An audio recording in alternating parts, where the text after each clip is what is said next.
जय हिंद दोस्तों, इस वीडियो में आपका स्वागत है। जैसा कि आप लोगों को पता है, हम लोग सोशलॉजी का बुक 1 कवर कर रहे हैं और ये चैप्टर 3 है सोशल इंस्टीट्यूशन, जिसका लेक्चर 5 है।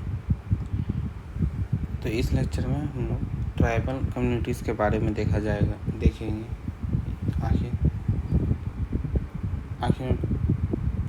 आखिर वो कौन है, उनका डेफिनेशन क्या है, कैसे डिफाइन होंगे, फिर उनके फीचर्स क्या हैं और उनको लेकर प्रॉब्लम क्या है, मतलब वो कौन कौन से प्रॉब्लम फेस कर रहे हैं। तो देखिए, सबसे पहले डिफिनेशन देखते हैं। एक डिफिनेशन लिखा हुआ है ऐसे।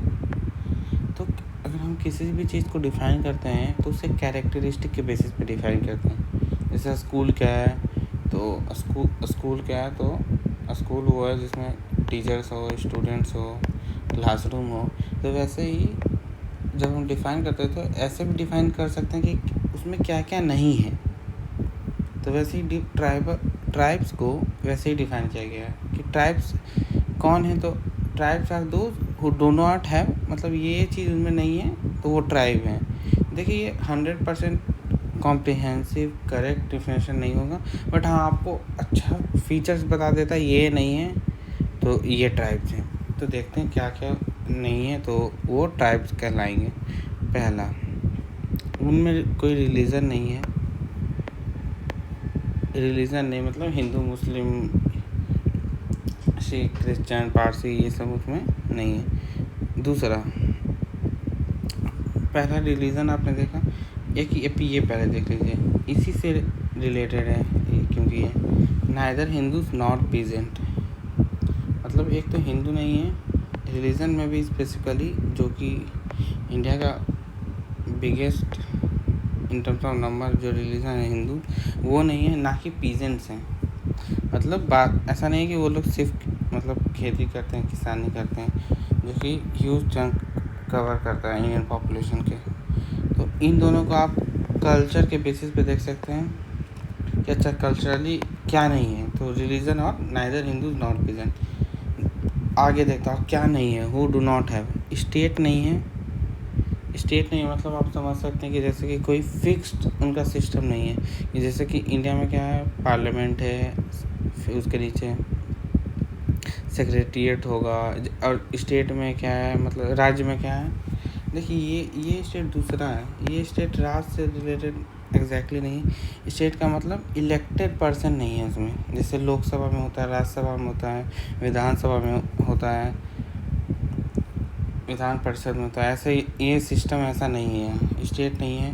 दूसरा, बहुत ही इम्पोर्टेंट, आप ये कंबाइन करके याद रख सकते हैं, क्लास और कास्ट। ये दो फीचर जो है मॉडर्न सोसाइटी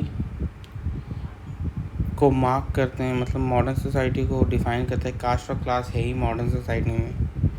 इंडिया में कास्ट बहुत ज़्यादा, आपको पता होगा, क्लास भी है, और फॉरेन जो सोसाइटी है वहाँ क्लास ज़्यादा है। तो ये चीज़ नहीं है। तो ये तीनों को अगर आप देख लें,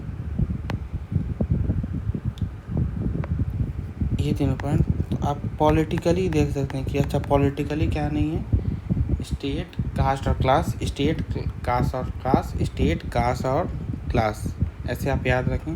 और कल्चरली क्या नहीं है उनमें, तो ना ही उनके पास रिलीजन है, ना ही नाइदर हिंदूज नॉट प्रेजेंट है। रिलीजन क्यों नहीं, देखिए वो उनका अलग लैंग्वेज है, उनका अलग फूड कल्चर है, उनका अलग रिलीजन है, वो नेचर में बहुत बिलीव करते हैं, वो हम आगे देखेंगे। मैंने ये जो पॉलिटिकली और कल्चरली ऐसा लिखा वो बस आपको याद करने के लिए कि आपको ऐसा 5 पॉइंट याद रहें। तो चलिए, ये तो देख लें ट्राइब्स को डिफ़ाइन कैसे किया जाएगा। ठीक है, अब क्लासिफिकेशन देखते हैं। देखिए, क्लासिफिकेशन दो तरह से ट्राइब्स को किया गया, परमानेंट और ट्रेड्स और एक्वायर्ड ट्रेड। ट्रेड्स मतलब क्या हुआ, फीचर्स जो कि परमानेंट है। परमानेंट है क्या मतलब है, वो बर्थ से हैं उनके साथ, वो उनके हाथ में नहीं है कि वो चेंज कर दें।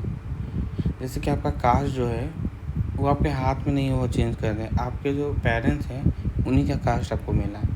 सेकेंडली, एक्वायर्ड ट्रेड, फीचर्स जो एक्वायर्ड करते हैं, आप अपने लाइफ में एक्वायर्ड करते हैं। जैसे कि एम्प्लॉय, आप क्या है, कोई भी कंपनी में काम कर सकते हैं, वो आपके हाथ में। तो आप ये ध्यान रखें, परमानेंट ट्रेड में वो आएगा जो कि बर्थ के साथ है, जो उनके हाथ में नहीं है, जो पास होती है जनरेशन से, और एक्वायर्ड में वो आएगा जो वो चेंज कर सकते हैं। तो परमानेंट में भी देखेंगे 4 तरह की चीज़ें हैं, और एक्वायर्ड में 2 तरह की चीज़ें, वो देख लेते हैं हम लोग।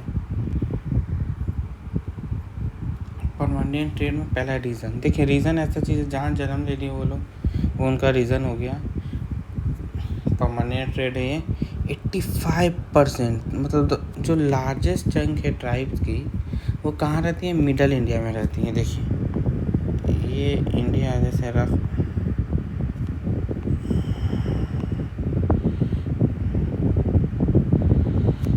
तो ये 85% मिडल इंडिया में रहती है, मतलब 85% यहाँ। देखिए यहाँ जो है बहुत बड़े बड़े ट्राइब्स रहते हैं सेंट्रल एशिया में। क्यों रहते हैं यहाँ सबसे ज़्यादा? एक चीज़ आप ये दिमाग में रख सकते हैं कि इस एरिया के जो ट्राइब्स हैं उनका पहले किंगडम भी था पहले के समय में, तो समझ रहे पॉपुलेशन ज़्यादा होगी। तो हाँ 85% यहाँ रहते, ये आप जान लिए। अब देखिए ये कितना हुआ 85, रिमेनिंग कितना बचा 15 में जो 11% है वो नॉर्थ ईस्टर्न स्टेट में रहते हैं। ये स्टेट जाना है, ये जो एरिया है नॉर्थ ईस्टर्न स्टेट जो 7 सिस्टर कहते हैं, यहाँ 11% रहते हैं। 11% रहते हैं, ठीक है। आप ये वाला एरिया भी समझ गए 11%।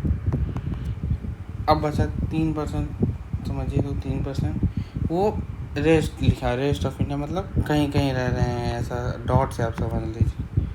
इसलिए मोटा मोटी क्या है कि 85% सेंट्रल इंडिया में रहते हैं, मिडल इंडिया में रहते हैं, और 11% नॉर्थ ईस्टर्न स्टेट में। नॉर्थ ईस्टर्न स्टेट में एक और चीज़ है, यहाँ हाई कंसंट्रेशन है। हाई कंसंट्रेशन देखिए, ये जो मैंने जानबूझ के ये डार्क कर रहा हूँ, इसका मतलब ये जो यहाँ है, ऐसा नहीं कि बहुत दूर दूर रह रहे हैं, फैले हुए हैं।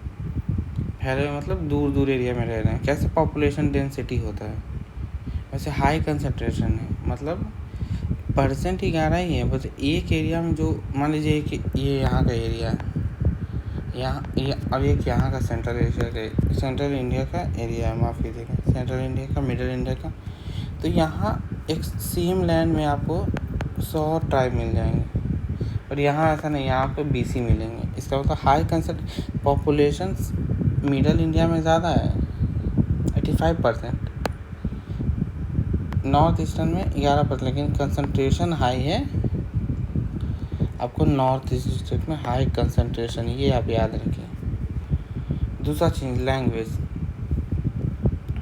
देखिए लैंग्वेज भी ऐसा चीज़ है जो उनके जो पेरेंट्स हैं, एक तरह से कह लीजिए पूर्वज हैं, वो उनसे पास हुए हैं। आपको ये याद रखना 4 तरह के बेसिकली जो लैंग्वेज वो लोग बोलते हैं वो हैं इंडो आर्यन, द्रविडियन, ऑस्ट्रिक और तिब्बतो बर्मन।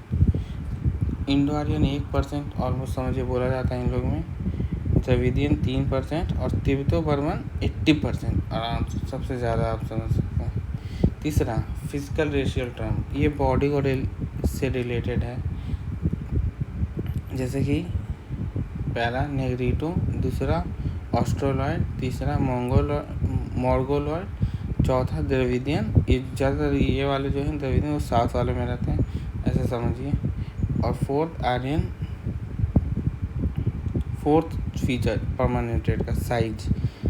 तो जो टोटल पॉपुलेशन है इंडिया का, उसका 82 वो लोग कंस्टिट्यूट करते हैं। 8.2% जो है वो कंस्टिट्यूट करते हैं। मतलब समझ गए 100 लोग हैं इंडिया में अराउंड, समझिए 8 से 9 लोग उसमें से ट्राइब। 8.2 बिगेस्ट ट्राइब के कुछ नाम देख लीजिए, गोंड्स, भील, संताल, ओरंग। देखिए ये जो है बिगेस्ट ट्राइब वो मिडल इंडिया से ही समझिए आते हैं। नाउ एक्वायर्ड ट्रेड क्या है? जो समय के साथ उन्होंने अपनाया है, वो उनके हाथ में, उनके कंट्रोल में, own control, eight their hands.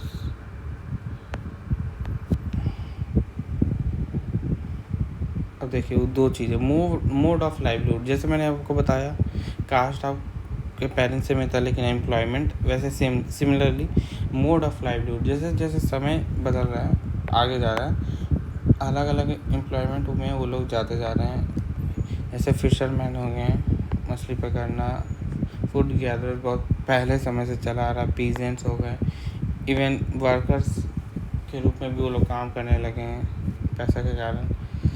दूसरा एक्वायर्ड ट्रेड है जो बहुत इंपॉर्टेंट है, कि एक्वायर्ड ट्रेड मतलब क्या, आपने अपनाया है। एक्सटेंट ऑफ इनकॉर्पोरेशन, कितना ज़्यादा वो घुले मिले हैं, किससे, हिंदू सोसाइटी से। हिंदू सोसाइटी जो कि बड़ी सोसाइटी, उससे कितना ज़्यादा मिले हुए हैं। ये एक बहुत बड़ा डिबेट है ट्राइब को लेके, कि देखिए मान लीजिए ये ट्राइब है, तो डिबेट क्या है, क्या वो हिंदू हैं, इसमें टिक मारो, या क्या वो आइसोलेटेड है, मैं इसमें टिक मारूँ। ये डिबेट हम आगे ही देखेंगे। जब एक्वायर्ड ट्रेड का बात हो तो उसके बाद आप टिक वाले बात सोचिएगा। एक्वायर्ड ट्रेड का बात हो तो आप क्या लिखेंगे, एक तो मोड ऑफ लाइवलीहुड आपको याद ही रहेगा, हाँ भाई एम्प्लॉयमेंट जो है वो खुद ही आदमी डिसाइड करता है। दूसरा हिंदू सोसाइटी, ये भी इनके हाथ में ही है, कितना ज़्यादा वो इनकॉर्पोरेट हो पाते हैं, घुल मिल पाते हैं, अपने आप को डिफ़ाइन करने देते हैं उस तरह से, वो ट्राइब के ही हाथ में। तो ये था दोस्तों ट्राइब के बारे में। ट्राइब के बारे में क्या क्या देखा, डिफिनेशन, उन्हें डिफ़ाइन किया जाता है कि उनके पास क्या नहीं है, क्लासिफिकेशन, परमानेंट और एक्वायर्ड। परमानेंट में हम लोग 4 चीज़ देखा, reason, language, physical racial term और साइज। एक्वायर्ड जो कि हम लोग खुद अपनाते हैं, मोड ऑफ लाइवलीहुड और extent of incorporation into Hindu society. ये हम आगे और देखेंगे, बट अभी आपको इतना ही देखना है। तो ये था ट्राइब के बारे में। मिलते हैं नेक्स्ट वीडियो में। जय हिंद।